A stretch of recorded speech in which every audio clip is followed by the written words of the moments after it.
मैं मालूम बात सुनना रहे पीछे तो बताइए। अच्छा अच्छा तुम्हें मालूम है मतलब बाबा का कह रहे हैं चकोरी तो खोद दी इनने।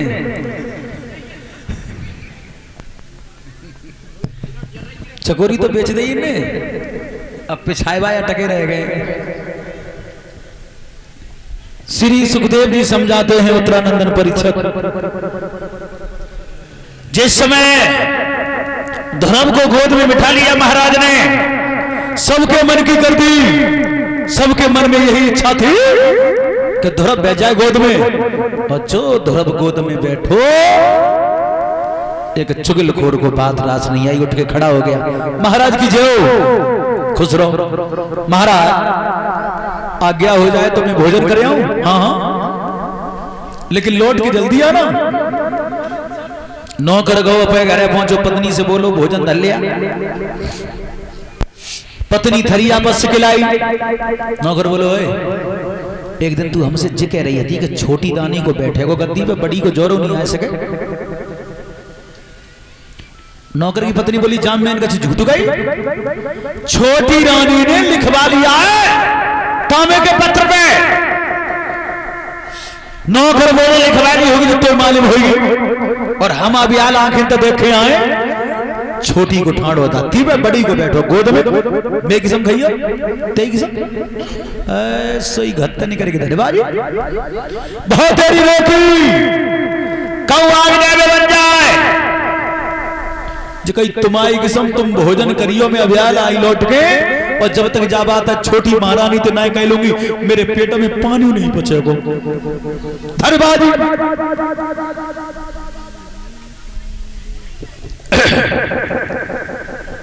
स्त्री के पेट में बात नहीं रुकती,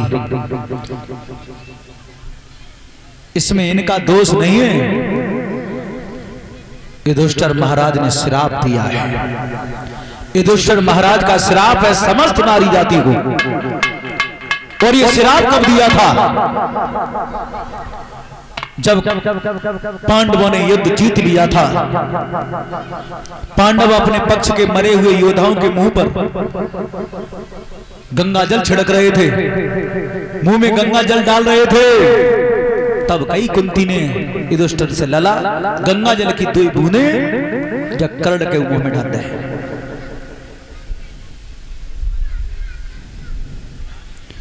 तब कई युधिष्ठिर ने मां ये तो हमारा बैरी था। कुंती ने कही लला ये बैरी नहीं था, ये बड़ा भाई था तुम्हारा। तब कई युधिष्ठिर ने अरे मां तू इतनी बड़ी बात को अपने पेट में छुपा करके लाई, और तूने हमारे भाई को हमारे हाथ से मरवा दिया। अगर ये बात तब कहती जब मेरा भाई जीवित था तो भैया के हाथ जोते पैर छूते, आज राजा मैं नहीं भाई कर्ण को बनाता। और तू इतनी बड़ी बात को अपने पेट में छुपाए रही। आज बताया तो मैं समस्त नारी जाति को ये श्राप देता हूं, ज्यादा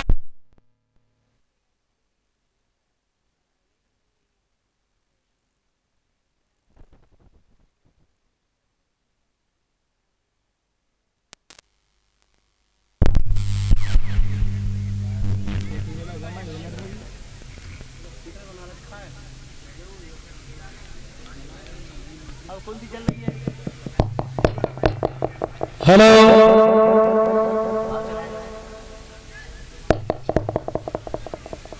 बोलिए गोविंद भगवान की। युधिष्ठिर ने कहा मां समस्त नारी जाति को श्राप देता हूं, कभी नारी जाति के पेट में बात नहीं रुकेगी। धर्मभाजी और सवेरे से शाम तक 3 स्थान ऐसे हैं जहां स्त्री अपने घर की बात दूसरे से कह दी। सुबह से शाम तक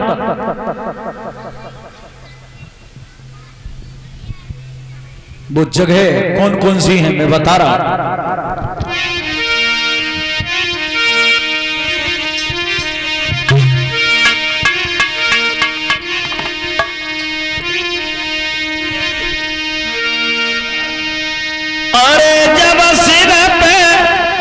खेल धरेगी।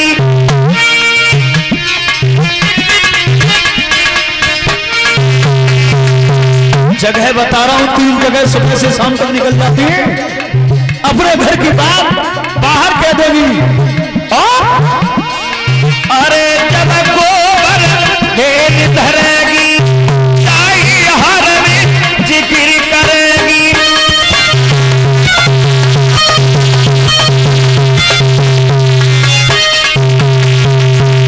पहली जगह कन्ना पाथर है, अपने घर की बात सुनो। अगर बहू तो बच गई, एक गोबर पात में जल्दी पहुंच गई, एक लेट है गई। और परीक्षित महाराज एक विशेषता बताऊं नारी जाति की, एक पे 60 किलो गोबर धरो पला चांद पे, और एक आ रही है खाली पला लेके, तो बीच रास्ता में ठाड़ी बतलाए रही है। उन्हें यही बोधना है कि 6 रुपए बदन कितने देखा होगा आपने। और पुरुष अगर कोई कहे कि भैया बात सुनो, अगर भजन है तो वे पहले धरती बढ़ा देंगे कि जाए तब उठवाई दियो। और जे घंटन है वो 60 किलो को पला धरो चांद पे, एक खाली पला ले ढाणी, घर की बातें में लग गई तो लग गई। पर परमात्मा भाई इतने भजन है, इतनी देर तक सैन को कथू है, यूं ही बतलाती रहती है। पहली जगह कंडा पाथर पे, अगर मंत्र बच गए तो दूसरी जगह अरे जब लौट की घरे चलेगी, कल सारे अपने हाथ कहेगी, जाए कुआ पे नीर भरेगी अपने घर की।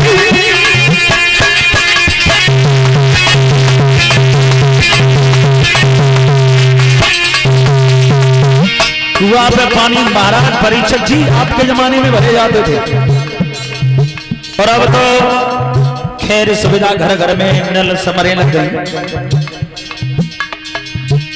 पानी भत्त पे अपने घर की बात शुरू हो। तीसरी जगह अगर ठंडा पाथर पे बच गई, पानी भत्त पे बच गई, तो तीसरी जगह तो ऐसी है मां तो परमात्मा को बताए बच न सके। वो जगह कौन सी?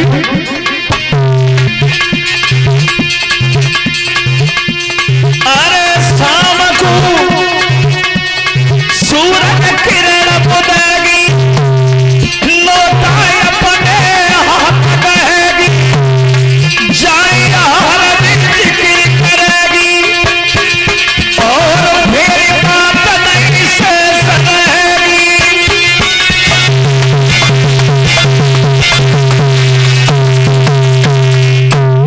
तीसरी जगह लोटा लेके जाए तब अपने घर की बात शुरू। और आज के जमाने में पुरुष हुए ऐसे हैं जो सोच क्रिया के दौरान बात करते हैं, धरे भाभी बहुत देरी रोगी मत जाओ, लेकिन तब तक तो पहुंच गई महारानी, गजब हो गया। क्या हुआ?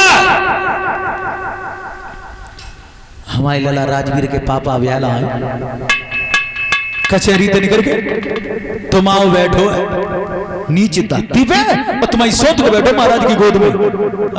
तई बात कहां बता से भाई धरेबाजी निकल के, और जाते जात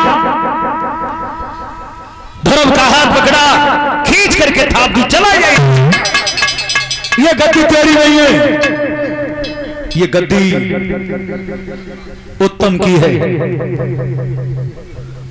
और ये गद्दी अगर तेरे भाग्य में होती तो तूने जन्म मेरे उधर से लिया होता, और ये बात तब संभव होती तूने अगर तपस्या की होती। और सुन, ये तेरा पिता भी नहीं है, तेरा पिता तो जंगल में रहता है।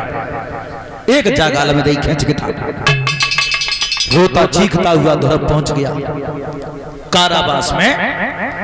मैया का कलेजा फट गया, गोद में उठा लिया और ये कहा तू सच कहना बेटा, तूने किसी का कुछ बिगाड़ा था, किसी का खेल बिगाड़ा तूने, किसने मारा तुझे? तब बोला धोरा, मां पूछ रही हो तो सुनो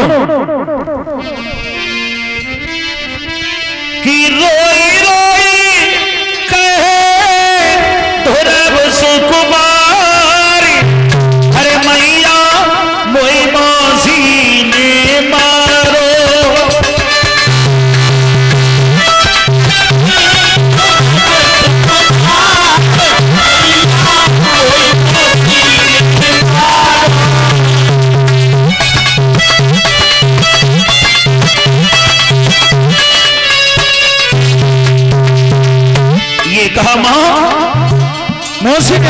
मुझे।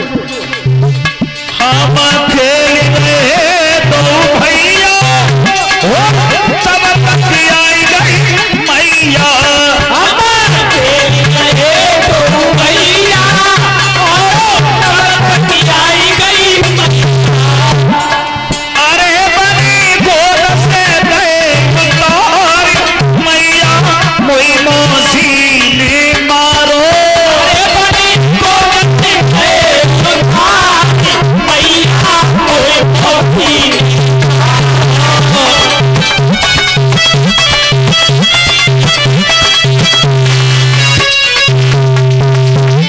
और मां मौसी ने मारा मुझे। सुनीति बोली लाला मौसी और मैया की मां कभी बेटा के नहीं लगती। मौसी ने मारा था तेरे रे।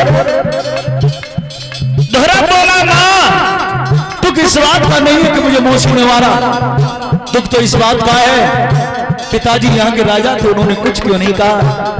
तो मौसी ने मुझे मारा तो भैया उत्तर को क्यों नहीं मारा। तो सुनीति बोली लाला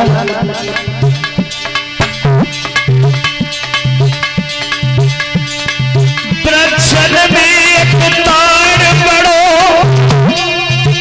कभी छांव में बैठी नहीं सुख पायो। पक्षिन में कुकी धुपड़ो ताऊ ने मांस मरे को खायो।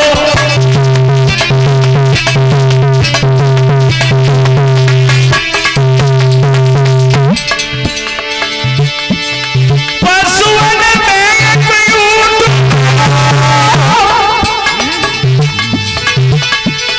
ताऊ की पीठ पे खूब जमायो। बड़े बड़न की बात बड़ी सुत पड़े बड़न ने बड़ो छुपायो।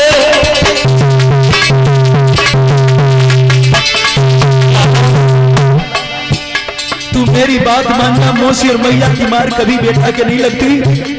धरा बोला मां मौसी ने एक बात और कही कि ये तेरा पिता नहीं है, तेरा पिता जंगल में रहता है। मां क्या सच में मेरा पिता जंगल में रहता है। सुनीति बोली लाला जो जंगल में पिता रहता है वो तेरे अकेले का पिता थोड़े ही है, संसार का पिता है वो। तो तुरंत बोला मां मैया दिल में धर ले धीर हमें पता तपवे जाए। जननी दिल में धर ले धीर कोई पता तपवे जानो।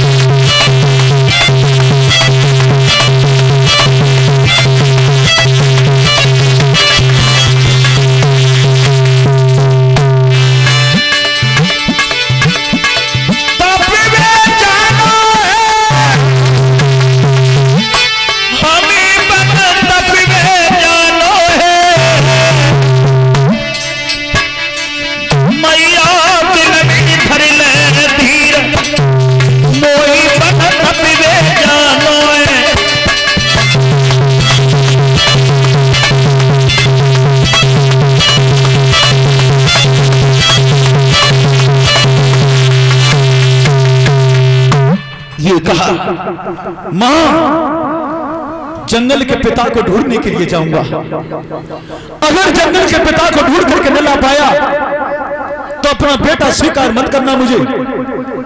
सुनीति बोली लाला मैं रो रो करके मर जाऊंगी तेरे बिन।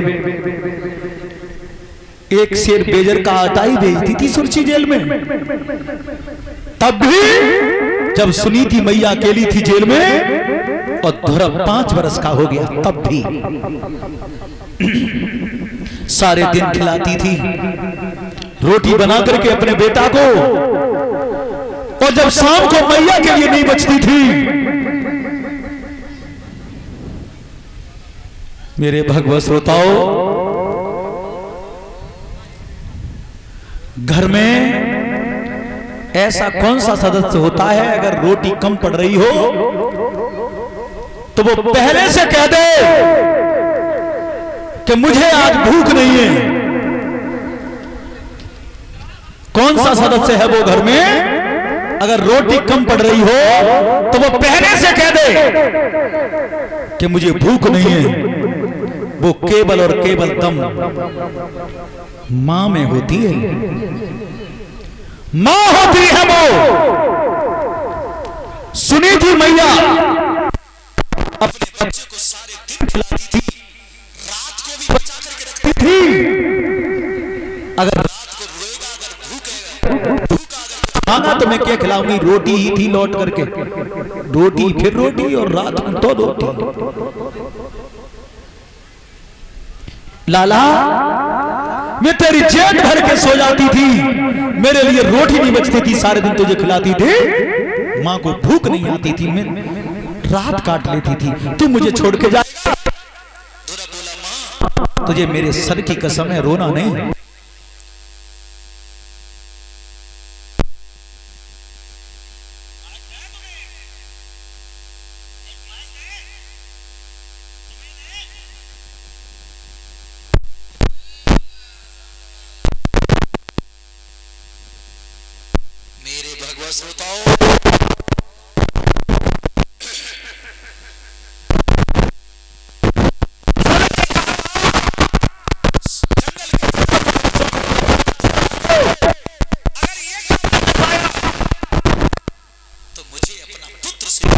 बहिष्कार मेरे सर की कसम, मेरा रास्ता मत रोकना। मां बेहोश होकर के जमीन पर गिर गई, लेकिन ध्रुव ने पीछे मुड़ करके नहीं देखा, बढ़ता चला गया। महामंत्री के द्वारा पता लग गया,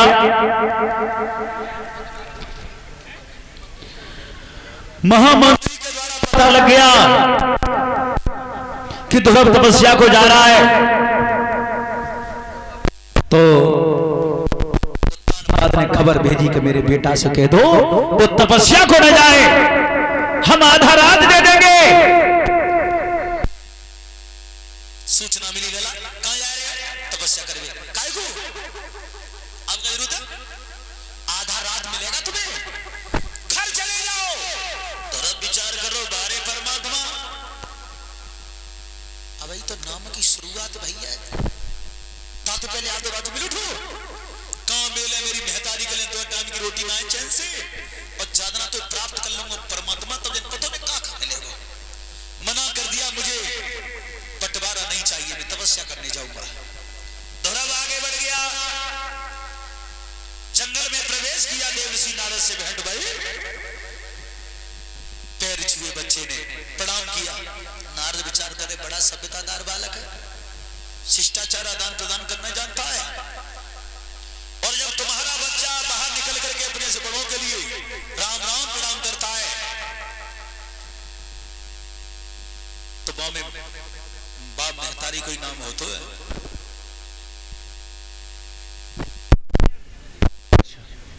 उनकी मां है।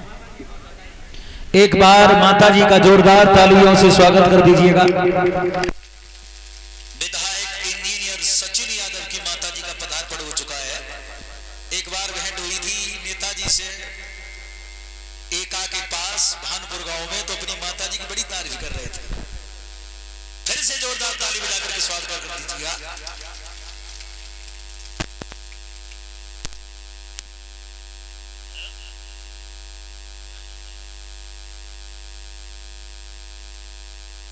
मेरे भगवत श्रोताओं,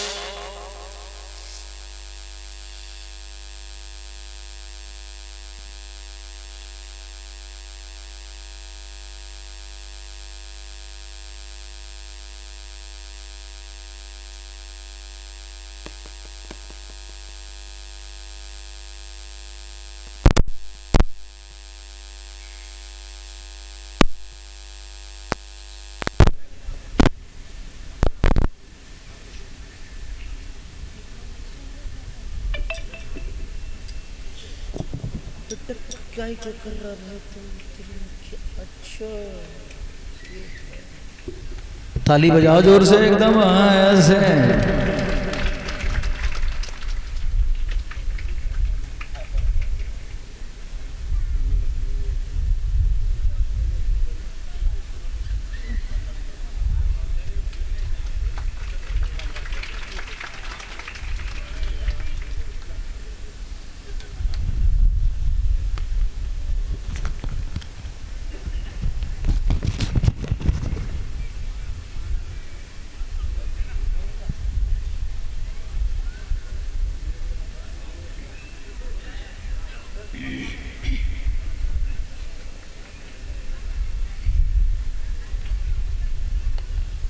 हेलो।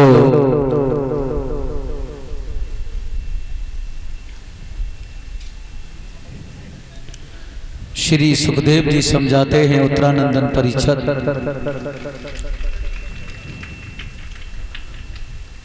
धर्म बड़ा आगे। नारद ने पूछा कहां जाने लगे, कहां जा रहे हैं आप? तपस्या करने जा रहा हूं। किसी को गुरु बनाया है? नहीं। तो किसी को गुरु बना लेना। बिना गुरु को तपस्या पूरी नहीं होती। ठीक है बाबा बना लूंगा। धर्म आगे बढ़ गया। नारद विचार करे न तो जगह तुम बन जाओ, न जगह काऊ बता जाओ। अगर मैं अपने मुंह से कहूंगा अपो गुरु तुम बना ले तो बात छोटी है, क्योंकि देव ऋषि देवताओं के ऋषि थे।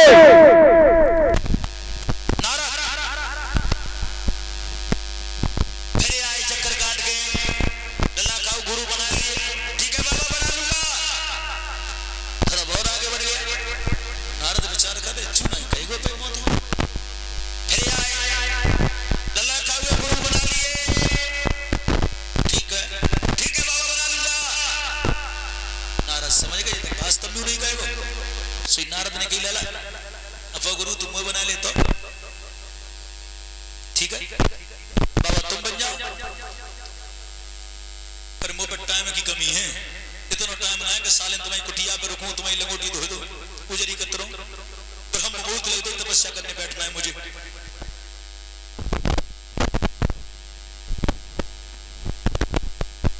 और ये 2100 रुपया कथा में दान कर रहे हैं। 101 रुपया हमारे करीब आए हैं सोनपाल सिंह फौजी नगला जोरी अवागढ़ से। धन्यवाद। और ये माता जी की तरफ से एक हार के रूप में आशीर्वाद मिला है।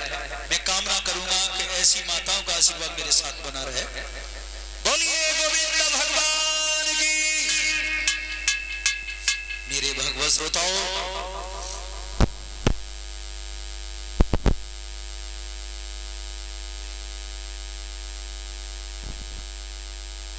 माता जी कच्छ मेरे भगवत श्रोताओं,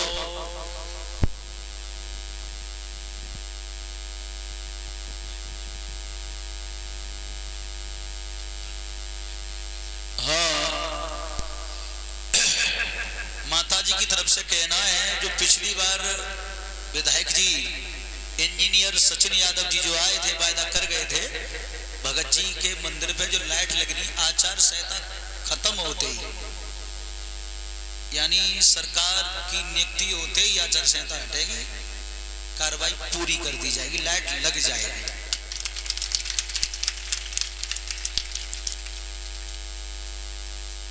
चलो अच्छी बात है।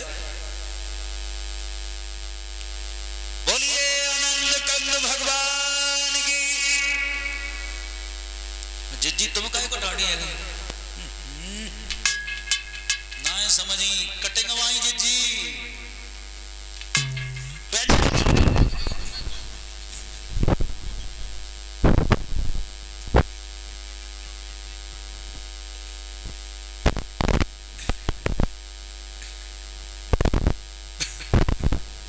जिस समय ध्रुव ने कहा ठीक है बाबा तुम बन जाओ, सो नारद पीपल आम लकड़ बरगद लाए सामग्री की हवा बचाया जंगल में। नारद ने ध्रुव को बिठा करके आहुति लगवाई और कान में 12 मंत्र दे दिया, ओम नमो भगवते वासुदेवाय। और सोई ध्रुव ने गुरु जी लग रहा है कि तेरा अटल विश्वास है, तेरी तपस्या पूरी हो जाएगी। ध्रुव महावन में ऊंचा सा टीला देख करके तपस्या करने के लिए बैठ गए। 6 महीने का समय निकाल दिया तपस्या करते करते। वृक्ष पे उल्टा लटक गया, एक पैर पर खड़े होकर के तपस्या की। भोले बाबा आए, बदसा की खोल ले। क्यों? समुद्रसी आप हैं ना, संसारधीश आपसे कहते हैं ना, धर्म की तो जाओ। ब्रह्मा जी आए, पथ से आंखें खोल ले, क्यों? समुद्रसी आप हैं ना, संसारधीश आप हैं ना, तो आप भी जाइए।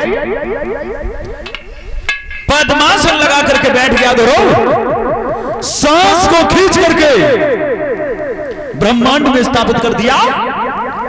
न बाहर की हवा भीतर गई और न भीतर की हवा बाहर गई। क्षीर सागर का पानी हिल गया, समझ गए परमात्मा कि नंबर आ गया मेरा। आज विष्णु भगवान चतुर्भुजी रूप लेकर के गरुड़ पर सवार होकर